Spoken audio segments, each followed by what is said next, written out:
Hi friends, Krista here. Thanks for stopping by Books and Jams yet again today.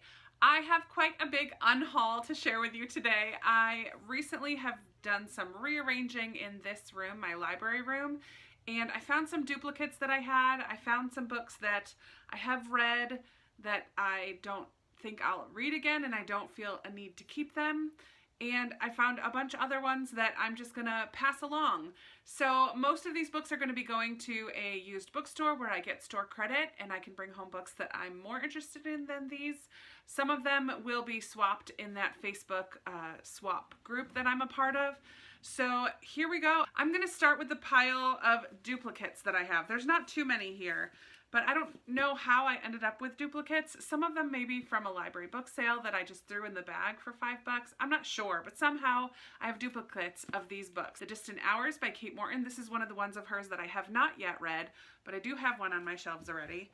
Paris by the Book by Liam Callanan. I have this one in paperback, so I prefer paperbacks, and so I'm gonna pass along the hardcover. The Readers of Broken Wheel recommend by Katrina Bivald. I got this from Lindsay in the Advent book exchange that I did this year, the 12 Books of Christmas, and didn't think that I already owned it, but I found it, so I'm keeping the one that she gave me and passing along my extra copy of it. Sarah Plain and Tall. When I recently filmed my Newbery project, I realized I had 2 copies of this, so I don't need both. And another one that I have an extra copy of is A Monster Calls. The next pile I'm going to tell you are books that I have already read, and I'm not going to keep them on my shelves. They were not ones that stand out to me or were gifted to me or whatever. They're just books that I don't think I'll read again, such as Where'd You Go, Bernadette by Maria Semple. I still need to see that movie. The book was just okay for me. A couple middle grade from when I redid my middle grade shelf. A Storm of Strawberries by Joe Cotterill. This was sent to me last year by Little Bee Books, and I did really enjoy this. I just don't think that I'll read it again. Maybe I'll do a middle grade giveaway of this one. This is kind of cool. It has a main character who has Down syndrome. Her family, and they live in the Midwest, and there's a tornado coming, and it was a sweet story, but I don't think that I'll read it again. Maybe I'll do a giveaway.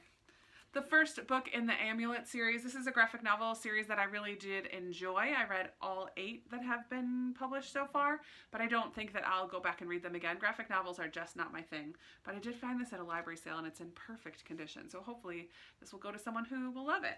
The Long Way to a Small Angry Planet. I read books 1 and 2. Actually, I have A Closed and Common Orbit here as well. I really did enjoy the first one.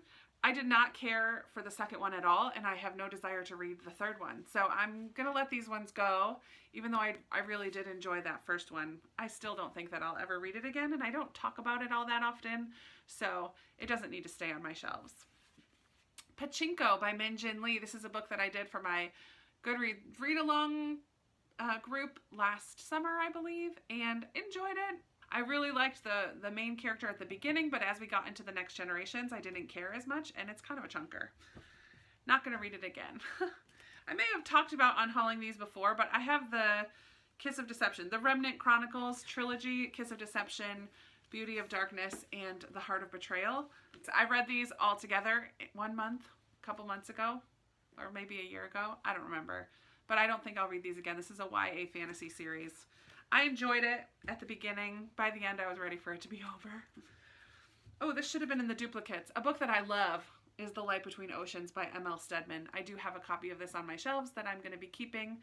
I don't need 2 copies of it, but this is a really good book about a lighthouse keeper off the coast of Australia, kind of on an isolated island off the coast of Australia, and his wife and their life on the island, and then one day a baby washes ashore in a boat with a man who had died. So they take care of this baby, get attached to this baby, and then things get a little tricky when when they learn who the birth mother is, and what is right and wrong. I loved the gray areas here, and that you could kind of understand both sides of their thinking, and you feel like you know what's the right thing to do, but is it the right thing to do? It was very emotional, and I cried buckets at the end. Loved this book, but don't need an extra copy on my shelves. Next I have The Boston Girl by Anita Diamond. I enjoyed this book. It was not as great as I was expecting or hoping it to be, and I don't think that I'll read it again. Pride, Prejudice, and Mistletoe by Melissa De La Cruz. I got this from Book Outlet for Christmas, thinking it would be a fun retelling, and I really didn't like it. I think I only gave it 2 stars. Meh. Shutter Island by Dennis Lehane. I really like Dennis Lehane, and I'm interested in reading more from him. Actually, you'll see another one in this pile. But they're not ones that I need to keep. He could be a library borrow for me. Once you know the twist, once you know what's going to happen in Shutter Island, it's not a book that I feel like I could read again and have the same kind of enjoyment. So passing that along. I think I saw the movie before I even read the book, so that's kind of a bummer too.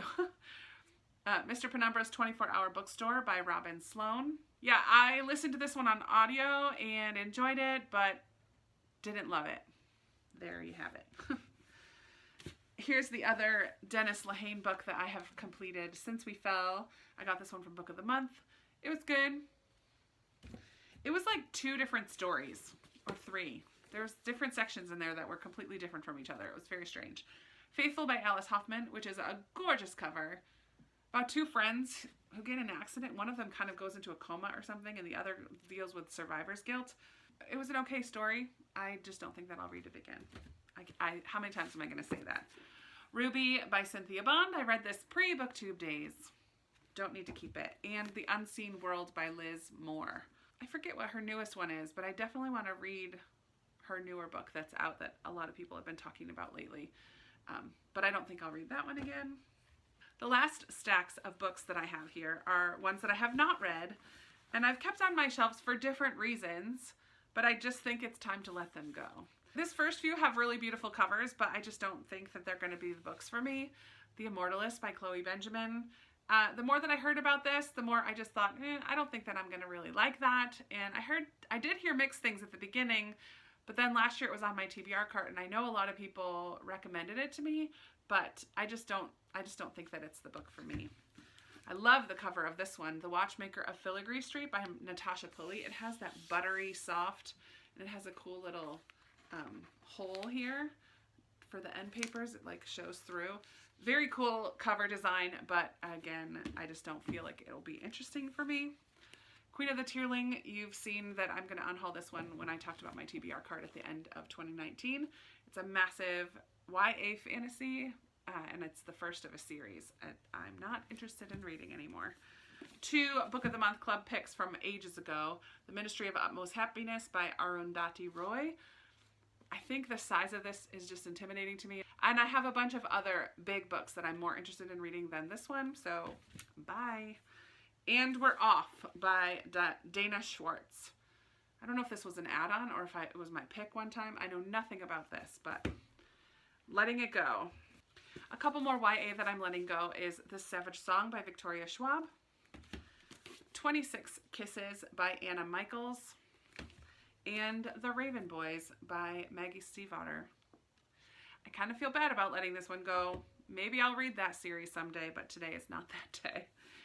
I'm passing on Behind Her Eyes by Sarah Pinborough. I believe that this has a big storyline of infidelity, and I'm just not a fan of that. Letting it go. I recently talked about letting go of Between the World and Me and March by Geraldine Brooks, and Balzac and the Little Chinese Seamstress by Dai Seji. This year I'm doing a project where I'm looking back at past TBRs, and if I don't read those books, I need to let them go within that month. And so these books were ones that I had to let go from January. We Are All Completely Beside Ourselves by Karen Joy Fowler. I've had people tell me that this was good, but for some reason it just doesn't interest me. So I'm going to let it go. I mean, I have hundreds of books on my shelves that I'm more interested in reading than some of these. One more little stack. I have a Christian fiction here, Counted with the Stars by Connellan Cosette. This is the first in the Out from Egypt series. I really don't know much about it, haven't heard much about it, but it's the first in a series, and I'm trying not to start too many more series. Villa America by Lisa Klausman. Historical fiction that I picked up at some point at a sale for super cheap. Some more historical fiction. The Boat Runner by Devin Murphy. I think it's World War II. The Beautiful American by Jean Mackin, and I believe this has to do with Zelda and Scott Fitzgerald. No, this one. This one has to do with Zelda and Scott Fitzgerald. I don't know about this one, but I'm just not sure I'm gonna read them ever. Moonlight Over Paris by Jennifer Robson.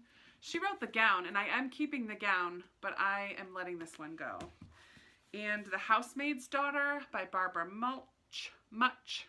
Don't know anything about that one, except the quote on the front says, if you loved The Help, try this one. So that sounds good, but I just don't have desire to read it. War Brides by Helen Bryan. I have way too many World War II historical fiction on my shelves, and I want to focus on some of those, and so I had to let a couple go.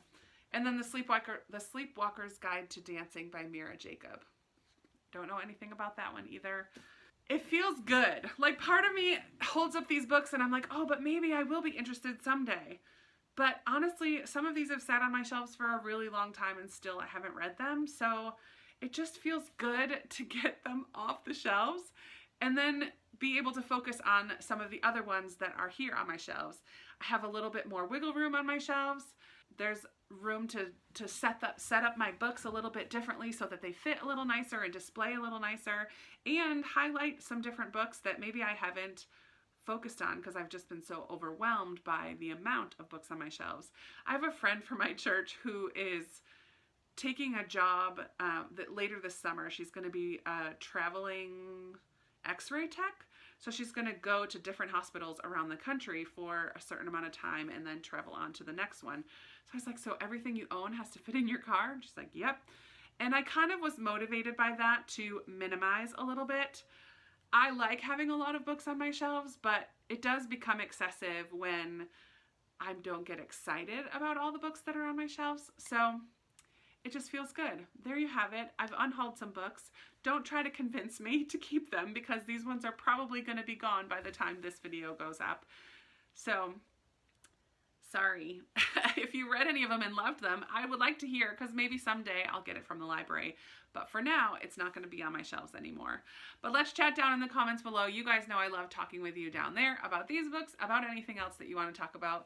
Be sure to give this video a big thumbs up if you liked it. Subscribe if you haven't already. Hit the little bell so you know when I post new videos, because you know I don't do a schedule. Sorry. And I will be talking with you in another video very soon. Bye!